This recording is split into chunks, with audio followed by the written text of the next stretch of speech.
That's why you guys are going to think I'm crazy. Well, we already think that, so go ahead. A 15-yard penalty, and I don't condone this, but I kind of do in the playoffs.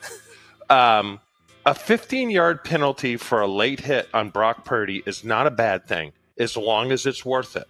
This is former NFL tight end Mark Chmura encouraging cheap shots on opposing quarterbacks. Fun times indeed. I'm just saying, this is the mindset you go into when it's battle, and it's kind of like the reverse of hockey. What don't they do in hockey in the playoffs, Joshy? Shave their beards? That and one other thing. They don't fight. They don't fight. Correct. They don't fight, right? This is kind of like sometimes a 15-yard penalty is worth it early in the game if you knock the living crap out of the guy.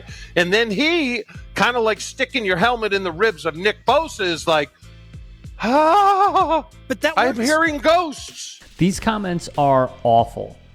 Flat out unapologetically terrible. NFL All-Pro Richard Sherman, currently on Fox Sports 1's Undisputed, tweeted above Chmura's rant, "This is disgusting and has no place anywhere in sports or sports commentary. There's never a scenario where this is okay for any person or team."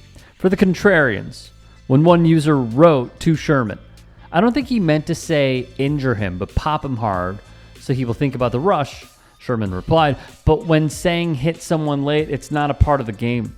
Guys aren't protecting themselves after the whistle is blown, and it's beyond cheap." As Awful Announcing wrote, credit Chmura for almost having enough of a filter to realize this hot take probably shouldn't be broadcasted. The former Packers tight end briefly thought better of condoning illegal hits on Brock Purdy, but then he just couldn't help himself, because it's the playoffs and all. Basically, Chmura is in favor of the Packers getting penalized with hits on Purdy, so long as those hits cause damage. Yeah, that's crazy. Judgment, maybe not his strong suit. In 2001, Chmura was acquitted for being accused of essaying an ex-babysitter. You can see additional charges on your screen. Those charges against Chmura carried a maximum sentence of up to 40 years in prison and thousands of dollars in fines. From ABC News at the time, the teen babysitter claimed in court Chmura pulled her into a bathroom, pulled down her pants, and fornicated without consent.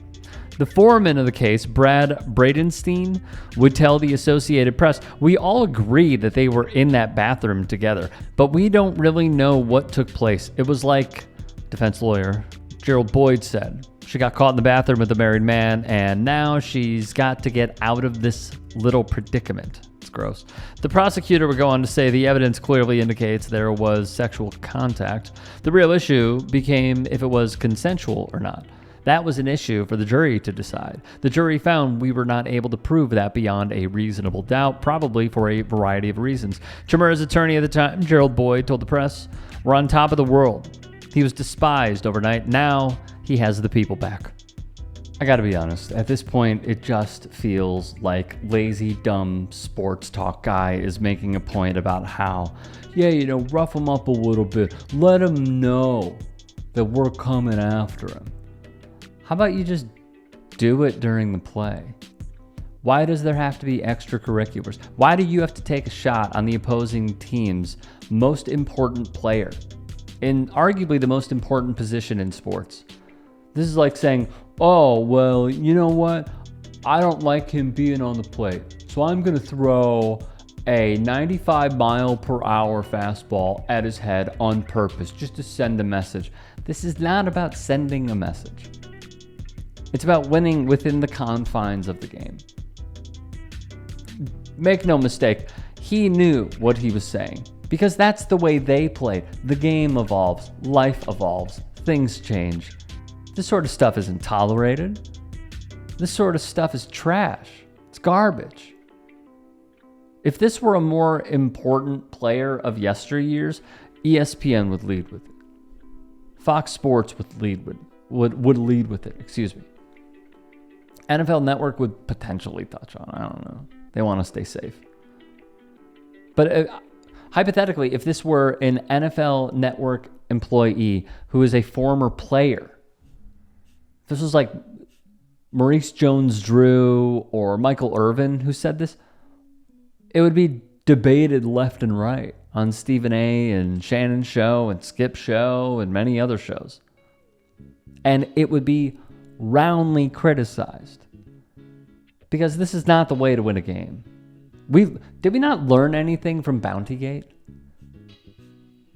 I mean, look, love or hate Brett Favre. What he went through against those Saints teams, horrible. What many other quarterbacks went through with the Greg Williams defenses led by the Sean Payton head coach. Like, come on. This is what we're saying. We're saying, yeah. Let's revisit Bountygate one more time. And let's just try to rough him up after the bell. No. This is not a way to win. It is trash behavior. This should not be broadcasted. He should be reprimanded for it. Should he be suspended? No. And the clip cut out. I wish I could hear, Jen Latta, former anchor at NBC Sports Chicago. She's fantastic on College Game Day. And Neitzel, I believe, was the other co-host. I really, really hope that they checked him. Because you're sounding like Stone Ages. You're sounding like a dinosaur when you say we should go after Brock Purdy to rough him up a little bit. We all know what that means. It's dog whistling for hit the crap out of him after he releases the ball and try to injure him. Horrible, despicable, bad, wrong.